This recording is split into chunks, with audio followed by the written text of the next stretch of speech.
যে সমস্ত লাউ গাছগুলি লাগিয়েছিলাম আজকের ডেটে এসে ফল ধরেছে এবং ফল বড় হতে শুরু করেছে। বেশ কিছু গাছেও ফল চলে এসছে।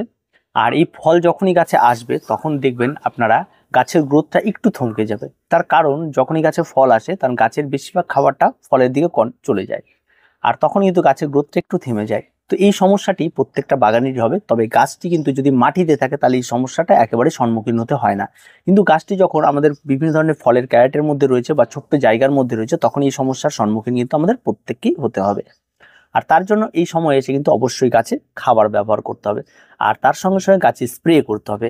আর যদি আপনারা যেহেতু বলেছি যে এটা সম্পূর্ণ জৈব হবে, তাই এখানটা আমরা যে খাবারটি ব্যবহার করব সেটা আমাদের খেয়াল রাখতে হবে হাড়গুঁড়োর দিকে, আর একটু শিংকুচি, আর তার সঙ্গে অবশ্যই নিমখোল থাকবে, আর তার সঙ্গে আমাদের ভার্মি কম্পোস্ট থাকবে। এই দিয়ে একটা মিক্স খাবার আমরা তৈরি করব এবং প্রত্যেকটা ক্যারেটের জন্য আমরা অন্তত 250 গ্রাম করে এই খাবারটি আমরা এখন ব্যবহার করব।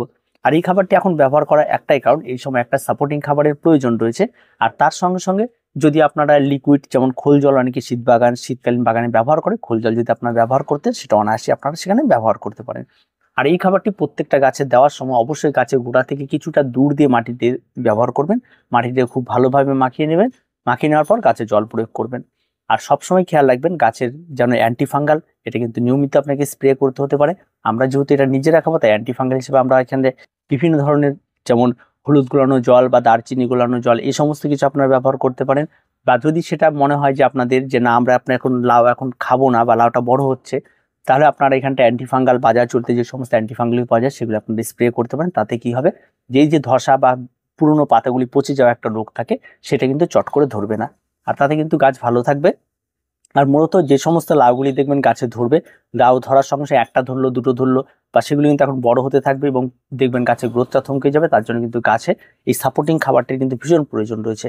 আর তার সঙ্গে সঙ্গে যা রাসায়নিক ব্যবহার করতে অবশ্যই এই সময় সে গাছে বোরন স্প্রে করতে হবে, তাতে গাছের ফলনটা আরো অনেকটা বাড়বে। আর তার সঙ্গে সঙ্গে অনুখাদ্য দিলে তো আরোই ভালো হয়। তো এই সমস্ত ছোট্ট ছোট্ট টিপসগুলি যদি এই সময় এসে লাউ গাছে আপনারা করে থাকেন তাহলে লাউ গাছে কিন্তু ফলনটা আরো বাড়বে। আমার কাছে মূলত আমি ভেবেছিলাম গাছের জাতটা খুব একটা ভালো ছিল না এবার, তাই ফলনটা অনেকটাই কম। আর মূলত লাউয়ের ফলনটা সম্পূর্ণটা নির্ভর করে বীজের উপরে। তো আমি আরেকটি ভালো জাতের লাউ লাগিয়েছি যেগুলি ছোট ছোট চারা সবে হচ্ছে। তো এটি যখন শেষের দিকে আসবে তখন এগুলি উঠবে, কারণ এটা অনেকটা লেটে গিয়ে ফল পাবো, মানে জানুয়ারির শেষের দিকে এই সমস্ত লাউ গাছগুলিতে ফল আসবে আর এটা আগে খাবো। তো এইভাবে প্ল্যানিং করে আপনাদেরও করতে হবে যে একটা আগে লাগিয়ে দিয়েছি এবং পরবর্তী আরেকটার বীজ আমরা রেডি করে রাখবো। এগুলিতে যখন ফল ধরছে তো একটা সময় আসলে এই সমস্ত গাছগুলি কিন্তু এন্ড হবে। তার কারণ হচ্ছে এই সমস্ত গাছগুলি খুব ছোট্ট জায়গার মধ্যে, এই বাস্তবটাকে মানতে হয়, মানে ছোট্ট জায়গার মধ্যে রয়েছে মানে গাছে প্রচুর লাউ ধরবে এমনটা কিন্তু খুব বেশি হলে ম্যাক্সিমাম 10টা, এর বেশি কিন্তু যাবে না এই সমস্ত ক্যারেটের গাছে।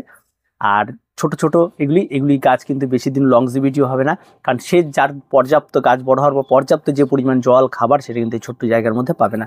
তার জন্য আবার নতুন করে আপনাকে গাছ প্রতিস্থাপন করতে হবে। সেই সমস্ত নতুন গাছগুলি যখন ছোট জায়গার মধ্যে থাকবে তারা আবার ফুল ফল দিতে হবে। এভাবে অল্টারনেটিভ করে করে আপনাকে এই লাউ গাছগুলি কিন্তু ছাদ বাগানে রাখতে হবে।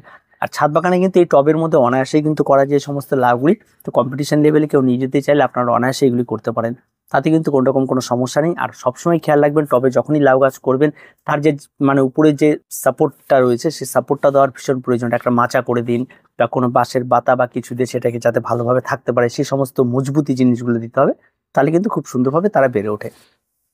তার তেমন কিছু বলার নেই লাউ গাছ নিয়ে। আর পোকামাকড়ের হাত থেকে বাঁচতে হলে অবশ্যই পোকামাকড় নাশক ব্যবহার করতে হবে। তামাক পাতার জল আপনারা যেটা রয়েছে আমাদের নিম তেল সেটা স্প্রে করতে হবে। আর যেহেতু সম্পূর্ণ অর্গানিক ভাবে তাই এখানটায় গাছের গ্রোথ কিন্তু অনেক হবে, বিশাল ফলন হবে এমনটা কিন্তু কখনো হবে না।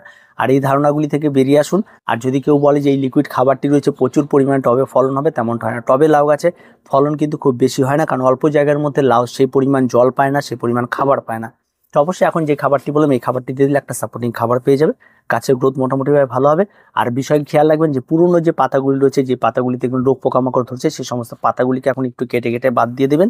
আর এই ছোট ছোট পরিচর্যাগুলি করলে আর মাঝে মধ্যে একটু জল স্প্রে করে দিন, গাছগুলোর পাতাগুলিকে একটু ধুয়ে দিন, তাতে যথেষ্ট। আর তেমন কিচ্ছু লাগবে না লাউ গাছ। এখন তো লাউ ধরবে আর খাবেন লাউ, আর বেশ মজাদার একটা বিষয়।